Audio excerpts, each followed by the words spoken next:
Friend, জয় শ্রীকৃষ্ণ, রাধে রাধে। গুরু পূর্ণিমার বিশেষ তিথিতে তোমাদের সবাইকে স্বাগত।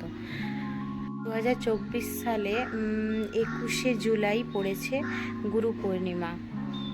যুগ থেকেই গুরুকে শ্রদ্ধা জানানোর জন্যই আষাঢ় মাসের পূর্ণিমা তিথিতেই গুরু পূর্ণিমা হিসেবে পালিত করা হয়। শব্দের অর্থ হলো যিনি আমাদের অন্ধকার থেকে দূর করে আলোর পথে চালিত করে, তিনিই হলেন গুরু। কিন্তু পৌরাণিক মতে আমাদের আদি গুরু হলেন মহাদেব শিব। মহাদেব শিবের প্রথম শিষ্য ছিলেন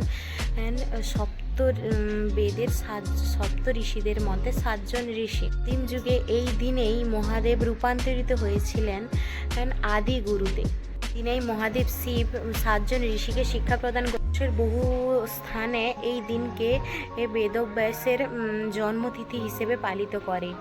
বেদব্যাস 18টি পুরাণ, 4টি বেদ এবং মহাভারতের রচয়িতা হলেন বেদব্যাস। ফ্রেন্ড, তোমরা শুনলে গুরু পূর্ণিমার মাহাত্ম্য। চলো আমি এই গুরু পূর্ণিমার দিনে আমার গোপাল সোনার কীভাবে আমি সেবা করছি সেটাই তোমাদের সাথে শেয়ার করব। সামান্য খুব ঘরোয়াভাবেই আমি আমার গোপোষণার পুজো করেছি, সেটাই আমি তোমাদের সাথে শেয়ার করব। এখানে দেখো বন্ধুরা, সকালে ঘুম থেকে উঠিয়ে গোপোষণাকে মুখ হাত ধুয়ে ভোগ নিবেদন করে দিয়েছি সকালে। এবার আমি গোপোষণাদেরকে স্নান করাবো।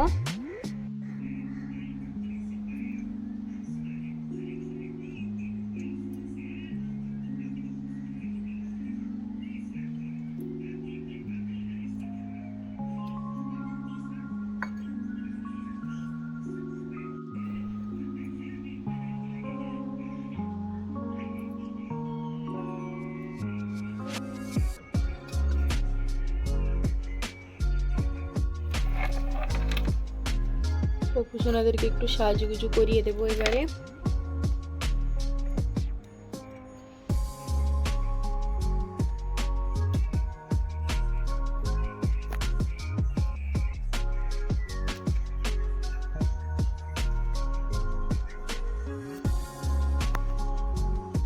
তিলক দিয়ে দিব,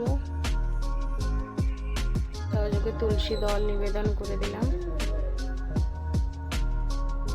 আমি ভোগ রান্না করে নিচ্ছি। পুষ্প নিবেদন করে দিয়েছি, ভোগ দিয়ে দিয়েছি। ভোগের থালায় তুলসী পাতা এবং দিয়ে দিয়েছি। ভোগ নিবেদন করে দিব। ওম নমো ভগবতে বাসুদেবায় নমো, ওম নমো ভগবতে বাসুদেবায় নমো।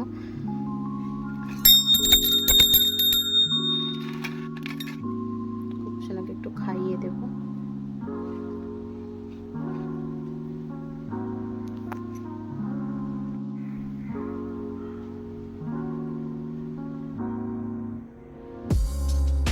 গোপোষণাদেরকে খাইয়ে দিলাম, এবার জল খাইয়ে দেব।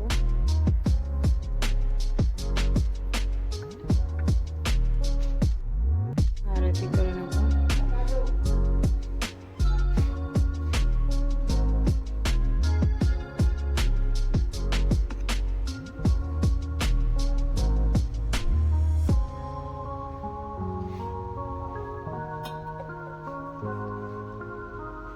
বন্ধুরা, আমার পুজোটা কেমন লাগলো তোমরা প্লিজ বলো, ঠিক আছে?